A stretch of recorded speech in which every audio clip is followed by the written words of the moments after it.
परिचय। कोशिका सिद्धांत, कोशिका की संरचना तथा उसके कार्य क्षेत्रों, कोशिका के प्रकारों, पादप तथा जंतु कोशिका, पादप तथा जंतु कोशिकाओं की संरचना, प्रोकैरियोटिक कोशिकाओं तथा पादप तथा जंतु कोशिका में अंतर, प्रोकैरियोटिक तथा यूकैरियोटिक कोशिकाओं में अंतर के बारे में हम पहले ही चर्चा कर चुके हैं। हाँ, चलो अब हम यूकैरियोटिक कोशिकाओं की संरचना के विषय में चर्चा करेंगे। ओके, हम कोशिका झिल्ली तथा कोशिका भित्ति की संरचना तथा उनके कार्यों का भी अवलोकन यानी निरीक्षण करेंगे। उद्देश्य। इस पाठ के अंत में आप निम्न करने में सक्षम हो जाएंगे: यूकैरियोटिक कोशिका के गुणों को जानना, कोशिका झिल्ली के गुणों को जानना, कोशिका झिल्ली के कार्यों को समझना, कोशिका भित्ति के गुणों को जानना, कोशिका भित्ति के कार्यों को समझना। यूकैरियोटिक कोशिकाओं की संरचना। यूकैरियोटिक कोशिकाओं में स्पष्ट या निश्चित केंद्रक तथा कोशिका अंगक पाए जाते हैं। ये कोशिकाएं शैवाल यानी साइनोबैक्टीरिया को छोड़ करके कई समूहों में कवक, फंजाई तथा अन्य पौधों तथा जंतुओं में पाई जाती है। एक विशिष्ट यूकैरियोटिक कोशिका में एक कोशिका झिल्ली, केंद्रक तथा जीव द्रव्य पाया जाता है। यूकैरियोटिक कोशिकाओं में आनुवांशिक पदार्थ गुणसूत्रों के रूप में व्यवस्थित रहते हैं। यूकैरियोटिक कोशिकाओं में कोशिकीय कंकाल जैसी संरचना भी पाई जाती है। कोशिका झिल्ली के गुण। कोशिका झिल्ली को जीव द्रव्य झिल्ली भी कहते हैं। यह एक जैविक झिल्ली है जो कि कोशिका यानी जीवित कोशिका के आंतरिक भाग को बाह्य वातावरण यानी निर्जीव परिवेश से पृथक करती है। कोशिका झिल्ली में कार्बोहाइड्रेट के साथ साथ लिपिड तथा प्रोटीन भी उपस्थित होते हैं। सबसे प्रचुर मात्रा में पाए जाने वाले लिपिड फॉस्फोलिपिड होते हैं। झिल्लियों में लिपिड तथा प्रोटीन के अणु असहसंयोजक बंधों द्वारा जुड़े होते हैं। लिपिड अणु सतत द्विक परत यानी दोहरी परत, जो कि लगभग 4 से 5 मिलीमीटर मोटी होती है, के रूप में व्यवस्थित होते हैं।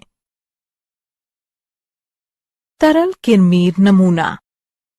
तरल किरमीर नमूना जैविक झिल्लियों में फॉस्फोलिपिड तथा प्रोटीन के क्रम की व्याख्या करता है, जो कि 1972 में S.L. सिंगर तथा जी. निकोलसन ने प्रतिपादित किया था। जैव झिल्लियां 2 विमीय तरल द्रव्य के रूप में मानी जा सकती हैं, जहां सभी लिपिड तथा प्रोटीन अणु कम या अधिक आसानी से विसरित होते हैं। लिपिड झिल्ली के अंदर व्यवस्थित होते हैं, जिनका जल स्नेही ध्रुवीय सिरा बाहर की ओर व जल भीरू पुच्छ सिरा अंदर की ओर होता है। इससे सुनिश्चित होता है कि संतृप्त हाइड्रोकार्बन की बनी हुई अध्रुवीय पुच्छ जलीय वातावरण से सुरक्षित रहती है। लिपिड दोहरी परत जल स्नेही यानी हाइड्रोफिलिक सिरे तथा जल भीरू हाइड्रोफोबिक पुच्छ का विन्यास ध्रुवीय अणुओं, उदाहरण अमीनो अम्लों, न्यूक्लिक अम्लों, प्रोटीनों, कार्बोहाइड्रेटों तथा आयनों के विसरण द्वारा झिल्ली के पार जाने को रोकता है, किंतु सामान्यतः जल भीरू हाइड्रोफोबिक अणुओं के निष्क्रिय विसरण की अनुमति देता है। झिल्ली प्रोटीनों का एक समूह प्रत्येक झिल्ली से जुड़ा होता है, जो कि झिल्ली को उसकी विशिष्ट गतिविधियों को करने में सक्षम बनाता है। झिल्ली प्रोटीनों को 2 विस्तृत श्रेणियों यानी वर्गों में वर्गीकृत किया जा सकता है: अंगभूत यानी आंतरिक तथा परिधीय यानी बाह्य प्रोटीन। अंगभूत यानी आंतरिक झिल्ली प्रोटीनों में 1 या 2 खंड या भाग होते हैं, जो कि फॉस्फोलिपिड में अंतःस्थापित गड़े हुए होते हैं। इनसे 1 या अधिक वसा अम्ल की श्रृंखलाएं सहसंयोजक बंध के रूप में जुड़ी हुई होती हैं, जो कि झिल्ली में उन्हें एक लंगर यानी आश्रय के रूप में सहायता प्रदान करती हैं। परिधीय बाह्य झिल्ली प्रोटीन फॉस्फोलिपिड द्विक परत की जल रोधी हाइड्रोफोबिक मूल के साथ संपर्क नहीं बनाती है। इसके बजाय वे अंगभूत यानी आंतरिक झिल्ली प्रोटीनों के साथ अप्रत्यक्ष रूप से जुड़ी होती है। ये प्रोटीन झिल्ली से झिल्ली के कोशिक द्रव्य वाली तरफ विभिन्न तरीके से संपर्क स्थापित करती हैं। कुछ प्रोटीन साइटोपंजर यानी साइटोस्केलेटन से संयोजित होती हैं। झिल्ली के बाह्य तरफ कुछ झिल्ली प्रोटीन झिल्ली बाह्य कोशिकीय जालीदार मैट्रिक्स के तंतुओं से संयोजित होती हैं। कोशिका झिल्ली के कार्य। कोशिका के अवयवों को धारण करना। कोशिका झिल्ली अर्धतरल जीव द्रव्य अवयवों को धारण करती है। वैयक्तिकता पृथकत्व। जीव द्रव्य कला कोशिका के आकार तथा वैयक्तिकता को बनाए रखती है। सुरक्षा। जीव द्रव्य कला जंतु कोशिका को आघात से सुरक्षित रखती है। अतिरिक्त सुरक्षा तथा सहारे के लिए पादप कोशिका में जीव द्रव्य कला के ऊपर एक भित्ति पाई जाती है। अंगक। कोशिका झिल्ली अनेक उपकोशिकीय संरचनाओं या अंगकों जैसे केंद्रक, सूत्रकणिका, माइटोकॉन्ड्रिया, लवकों यानी प्लास्टिड्स, गोल्जी उपकरण, अंतद्रव्यी जालिका, सूक्ष्मकायों, माइक्रोबॉडीज आदि की सीमा निर्धारित करती है। कोशिका पहचान। ग्लाइकोलिपिडों तथा ग्लाइकोप्रोटीनों की सहायता से कोशिका झिल्ली समान कोशिकाओं को असमान कोशिकाओं से बाहरी तत्व तथा ऊतकों को अन्य पदार्थों में अंतर करने में सक्षम होती है। कोशिका पहचान ऊतक निर्माण तथा सूक्ष्म जीवों से रक्षा करने में सहायक है। प्रतिजन।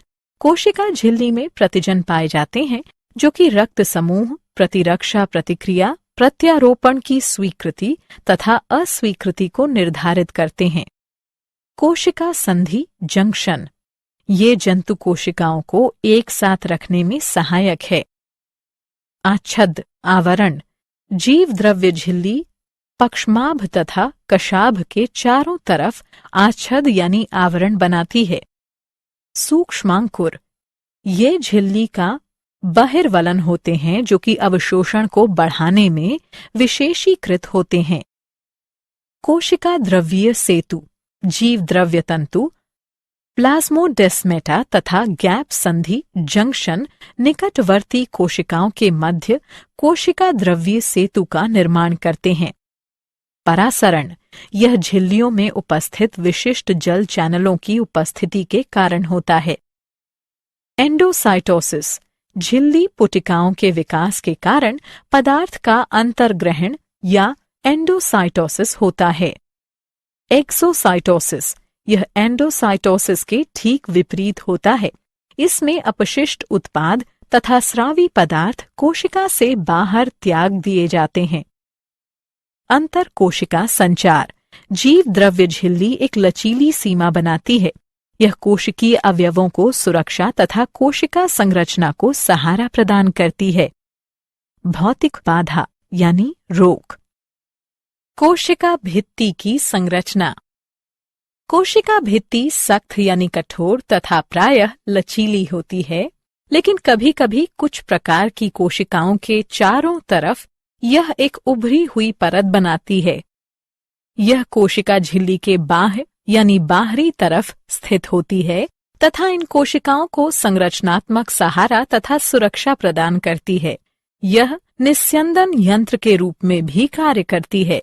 यह पौधों, जीवाणुओं, कवक यानी फंजाई, शैवाल, कुछ जंतुओं तथा प्रोटोजोआ में पाई जाती है। कोशिका भित्ति का मुख्य संरचनात्मक घटक सेलुलोज होता है, जो कि हजारों शर्करा की इकाइयों की एक श्रृंखला है। सेलुलोज के साथ साथ कोशिका भित्ति में pectin, hemicellulose, lignin, suberin, cutin, protein, वसा इत्यादि भी पाए जा सकते हैं। प्रधान पोषक तत्व मुख्यतः जल तथा कार्बन डाइऑक्साइड कोशिका भित्ति से पूरे पौधे में एपोप्लास्टिक प्रवाह में वितरित होते हैं। मध्य पटलिका। पादप कोशिका भित्ति को 3 क्षेत्रों में विभक्त किया जा सकता है। मध्य पटलिका, प्राथमिक भित्ति, द्वितीयक भित्ति, तृतीयक भित्ति। कोशिका भित्ति की सबसे बाह्य परत या अंतरकोशिक संरचना, जो दो निकटवर्ती पादप कोशिकाओं की भित्तियों को पृथक यानी अलग करती है, उसे मध्य पटलिका कहते हैं। पेक्टिन मध्य पटलिका में बहुतायत रूप से पाई जाती है। पेक्टिन की आधारीय रासायनिक इकाई कार्बोहाइड्रेट तथा गैलेक्टोयूरेनिक अम्ल होती है, जो कि कैल्शियम तथा मैग्नीशियम के साथ लवण का निर्माण करने में सक्षम है। मध्य पटलिका मुख्यतः कैल्शियम पैक्टेट से बनी होती है। मध्य पटलिका की विलेयता में वृद्धि के कारण ही परिपक्वता यानी पकने के दौरान फलों की मुलायमता होती है। प्राथमिक भित्ति। एक पौधे की प्रारंभिक भित्ति ही प्राथमिक भित्ति होती है, जो कि मध्य पटलिका के भीतर यानी अंदर पाई जाती है। प्राथमिक भित्ति मध्य पटलिका की दोनों सतहों पर विकसित होती है। प्राथमिक भित्ति सेलुलोज, हेमीसेलुलोज, पेक्टिन तथा लिनिन से मिलकर बनी होती है। अधिकतर पादप कोशिकाओं की प्राथमिक भित्ति अर्धपरागम्य होती है, जो कि 30 से 60 किलो डाल्टन वाले छोटे अणुओं अथवा प्रोटीनों को ही पार जाने की अनुमति देती है। द्वितीयक भित्ति। द्वितीयक भित्ति प्राथमिक भित्ति के ऊपर पाई जाती है, जो कि मोटी, कठोर, पारगम्य होती है। यह जीव द्रव्य झिल्ली या तृतीयक भित्ति के समीप स्थित होती है तथा मुख्यतः सेलुलोज, हेमीसेलुलोज, जाइलिन, लिग्निन आदि से मिलकर बनी होती है। कुछ कोशिकाओं में द्वितीयक भित्ति लिग्निन के साथ मिश्रित होकर काष्ठ यानी लकड़ी का निर्माण करती है। लिग्निन एरोमेटिक यौगिक का एक जटिल बहुलक यानी पॉलिमर तथा काष्ठीय ऊतकों का मुख्य घटक है।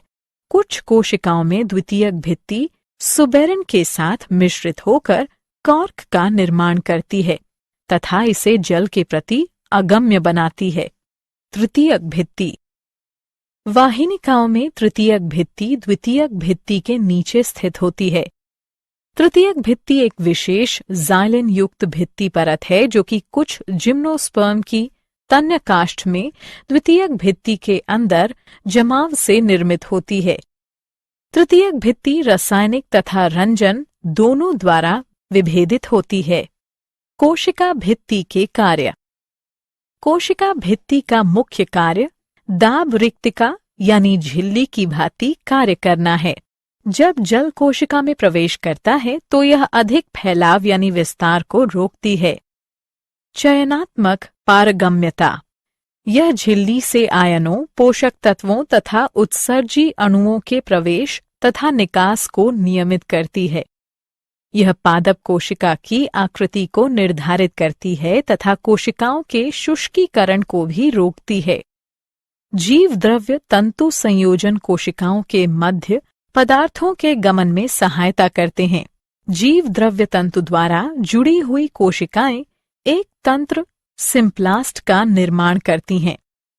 कोशिका भित्ति पादप कोशिका को फूलने यानी सूजने की अनुमति देती है। जैसे ही परासरण द्वारा जल रिक्तिका यानी झिल्ली में प्रवेश करता है, पादप कोशिका फैल जाती है। कोशिका भित्ति इतनी मजबूत यानी दृढ़ होनी चाहिए कि वह इस विस्तार को नियमन करती हो तथा कोशिका को सूजने या फूलने से बचाती हो। पुराने कोशिका भित्ति कणों के ऊपर नए कणों का जुड़ना अभिस्थापन कहलाता है। यह कोशिका को सहारा देने के लिए यांत्रिक शक्ति प्रदान करता है। सेलुलोज सूक्ष्म तंतु बहुत मजबूत होते हैं। ऊतकों जैसे जाइलम में लिग्निन के जुड़ने से मजबूती को बढ़ाया जा सकता है। कोशिकाओं जैसे कोलेनकाइमा में कोशिका भित्ति में यांत्रिक शक्ति को बढ़ाने के लिए अतिरिक्त ग्लूकोज जुड़ जाता है। कोशिका भित्ति में छोटे छिद्र, जिन्हें गर्त कहा जाता है, पाए जाते हैं, जिनसे जीव द्रव्य तंतु पार निकलने में सक्षम होते हैं।